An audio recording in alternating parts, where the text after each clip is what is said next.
Hey guys, it's Melissa here from melissaoatman.com. Welcome to another episode of Awaken Your Inner Awesomeness. I am so delighted that you're here with us today. Today I am going to be talking about something that I get asked a lot, and I have been asked this a lot more lately, so I thought that this might be a good topic for today's show, and that is how do you channel? How do you channel messages from the universe? A lot of people think that you have to have this gift and that there are only certain people who can do this. But I'm here to tell you today that anyone can do this. Everyone has psychic abilities. We were all born with them. It's just that we've been conditioned to block those things out as we have grown up for a lot of different reasons. So today I'm going to be talking to you about how you can start tapping in and how you can start channeling your own messages for yourself from the universe, or even if you want to channel messages for other people. So if you're interested in that, stick around.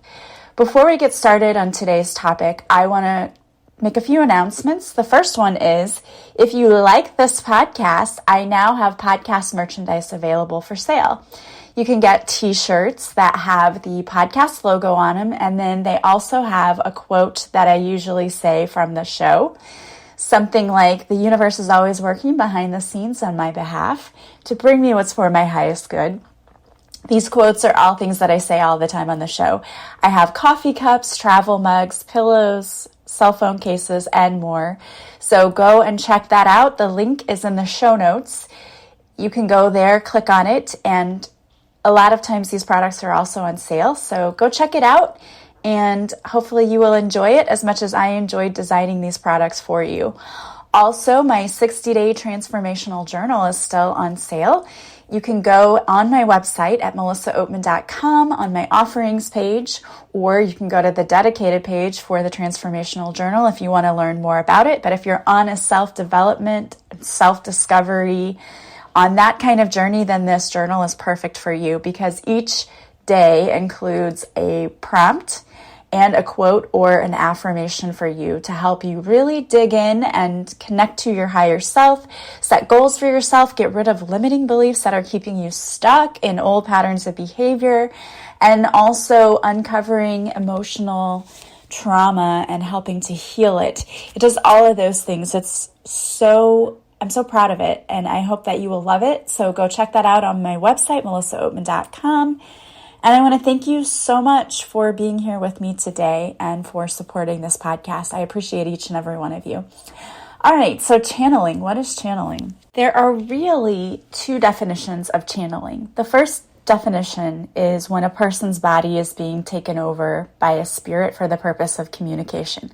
Now, this is not something that I personally do, but the second form of channeling is receiving messages, channeling messages from the universe. This is something that I do. I don't do the type of channeling where a spirit takes over your body for the purpose of communication. However, I have witnessed this before, and you may recall that when I had the stream of David on back a few episodes ago, he actually was channeling what he calls the stream, which are a collective group of spirits who are bringing about messages to the collective. And another person who does that, Jerry and Esther Hicks, they channel Abraham, who also gives messages about manifesting and about raising your vibration and all of those things, and the vortex, everything about that. So they channel too. So when people say channeling, they kind of use it interchangeably, but it can mean to have your body taken over for the purpose of communication, which is what Esther Hicks does, or what David on my podcast also did. Or you can channel messages by just receiving messages from the universe or certain guides, which is what I do. Whenever I do readings on Instagram, I usually will just take a few moments and channel a few messages from the universe. What I do is I take a few moments and I close my eyes and I take a few deep breaths, and then I just say a little prayer and I ask the universe to give me any messages that they would like to channel to the collective. And then whatever comes to me is what I write down. Now, when I first started doing this, I really didn't believe that I was actually doing anything. I would say, oh, I'm just thinking of these things. But the more that I did this, the more I realized like this was not my own thoughts coming in. There's no way. I'm not that smart and intelligent enough to bring forth those messages. But also, when I work with people and I do readings, I sort of do the same thing. And a lot of the information that I'm being given, there's no way that I could know, because it's not things like, I'm not given information where it's something I could go on Facebook and see, oh, look, yeah, you got a new job and they've posted it on Facebook. It's nothing like that. What I tap into is the feeling that they have. Like, I know that you don't like the job that you're currently in and you're looking for a new job, and this is what the universe is telling me. That's how I channel. And it's really interesting because, again, there's no way that I could make up any of that. I couldn't find it anywhere because it's all about how you're feeling. I'm tapping into what it is that you feel about what's going on in your life. And I can get information from the universe that they'll give me information like, tell this person they need to start doing this if they want to see this. So I get specific. That's why I think coaching is really so great when you work with me, because I tap into the universe telling me what they want you to start doing in order for you to achieve your goals or to heal or whatever it is that you're there to do. And that's unlike, I think, a lot of coaches. A lot of coaches aren't able to do that. So I think that's what sets me apart and makes me unique, is that I can tap into that and I can actually tell you, look, I know that this is what's going on in your life right now and this is how you're feeling about it. And the universe is saying, if you want things to change, this is what you have to start doing. And I give you actionable things that you can do, whether it's affirmations or I give you, you need to journal this or you need to do this forgiveness work. I'll tell you exactly what I'm being given. And that is what I think is so amazing. In fact, I was talking to somebody the other day and they said, oh, you have these abilities. Well, what do you get from me? And I love when people do that too, because it's like, oh, they put you on the spot. Like, I don't walk around tapped into everybody. I don't do that. And I know there are all these shows, like these medium shows where they're just walking around reading people. That would be miserable. I would not want to do that. I don't want to know any information about people unless I'm working with you specifically and I have to.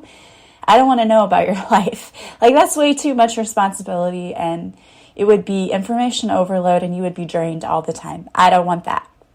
So I don't plug in unless I'm really sitting down to do the work, or if I want to plug into somebody, then I tap into the energy. But otherwise, I don't do that because I don't want that kind of responsibility and I don't want to always be tuned into it. It would not be fun. So that's how I channel. And everyone can do it. I just want to say that. I was one of those people who always thought, well, you have to have these abilities, but you don't. I mean, everybody has it. It's just that we're not always tuned into it.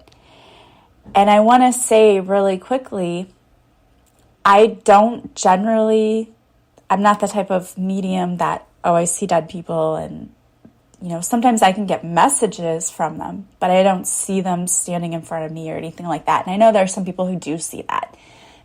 My particular gift is not with clairvoyance. I don't have the gift of seeing things in front of me necessarily, although I think it's starting to kind of open up.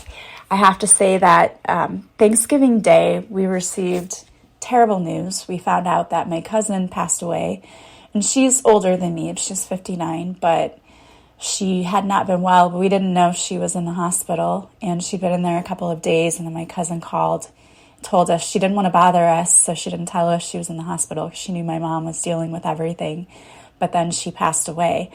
And so I tell you this because I was laying in bed that night, and all of a sudden I heard my name, like loud and clear, like it was next to my head. And it was in her voice, but I still didn't see anything. And I think for me, a big part of that is fear. Like, I don't know that I want to see things, so I think I block it a little bit. So I think if I had developed that, I would be able to, but I think there's still some fear there for me.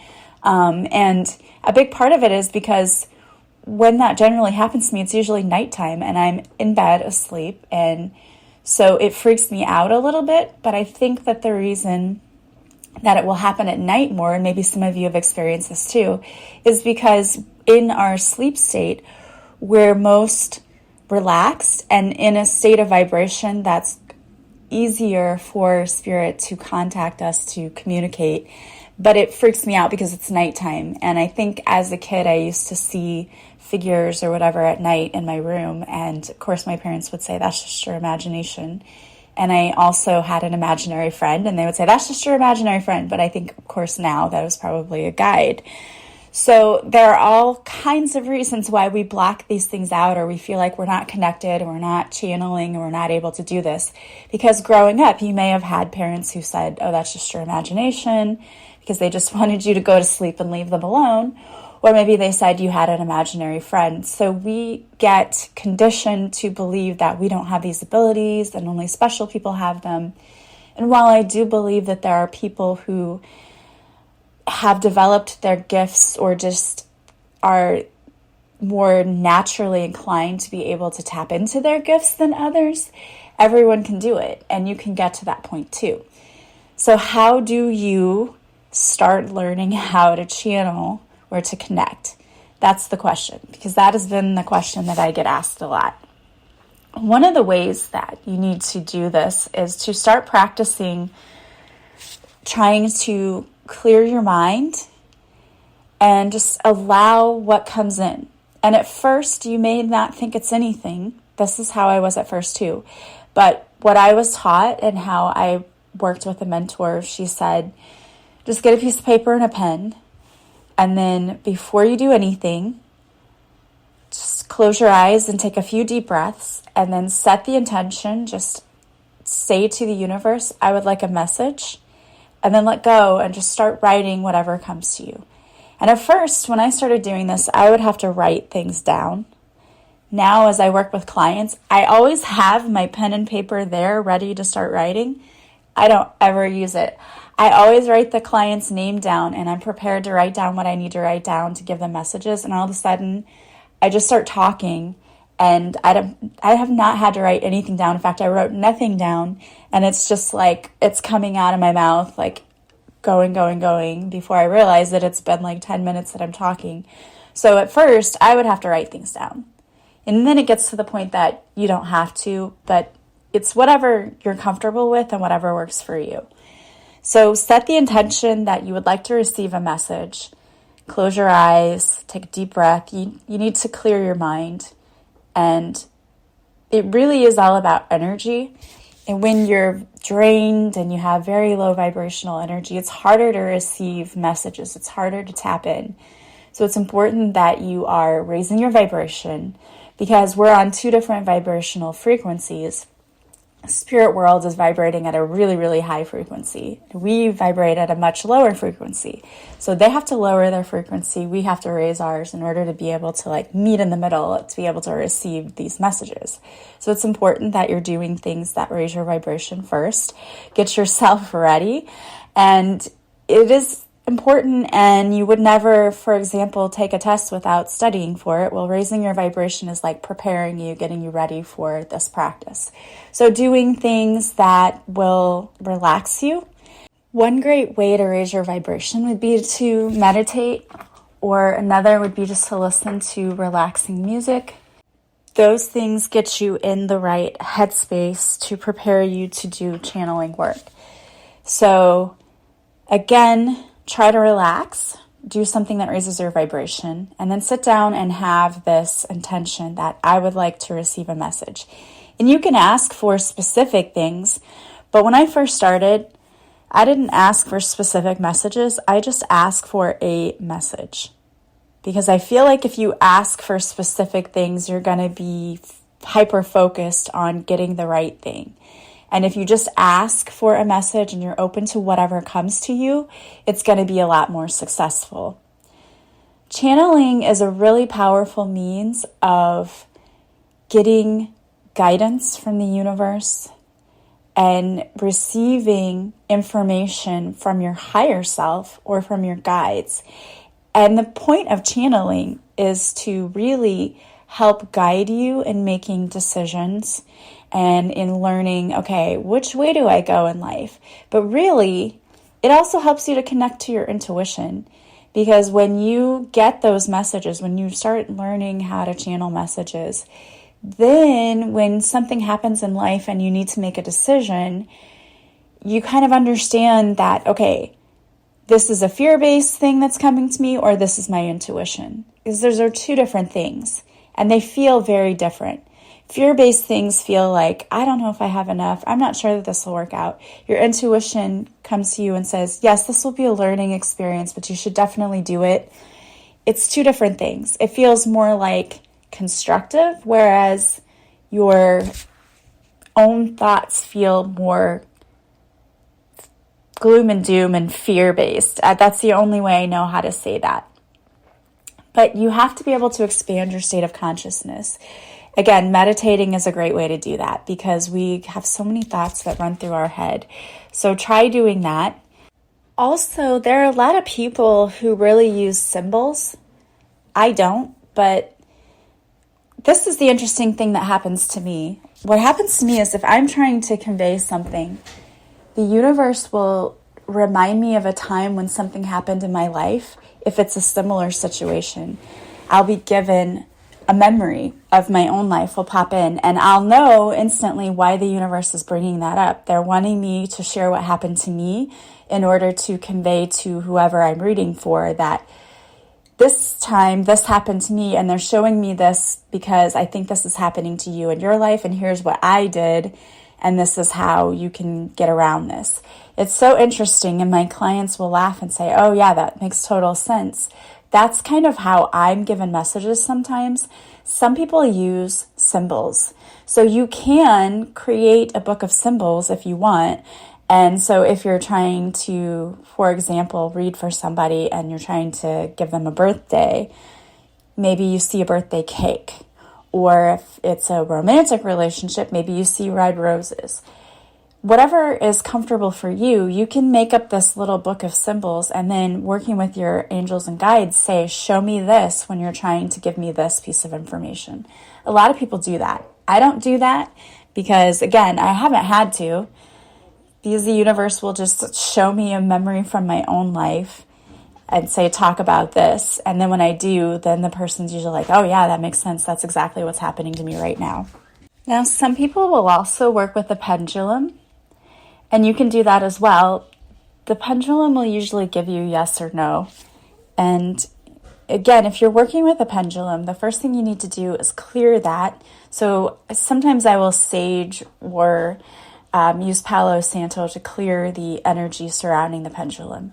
And then you also need to set your intention that either, vertical is yes and horizontal is no, or a circle is maybe, whatever you set that up with your guides. This is what I want.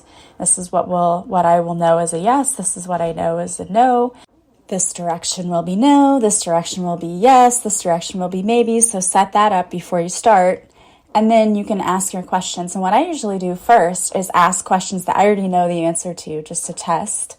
Like, is my name Melissa? Am I doing this? And then I get my yes or no, and I understand that, okay, this is working. So then I ask my other questions. But when you're working with the pendulum, you really can only get yes, no, or maybe. So it's not necessarily going to give you the most information. But again, you can get the basic stuff and then ask your other questions that are deeper questions and sit with your pen and paper and see what comes to you. So those are some ways you can actually start to channel. And I hope that helps you. But also working with someone to help you is not a bad idea. I worked with a mentor who coached me on how to really start tapping into those abilities. And that is something that I also can do for you.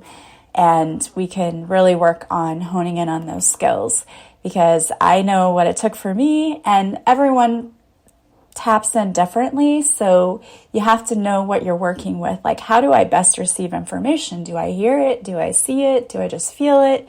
Knowing yourself and how you tap in is also really important. You can get a lot of really good messages.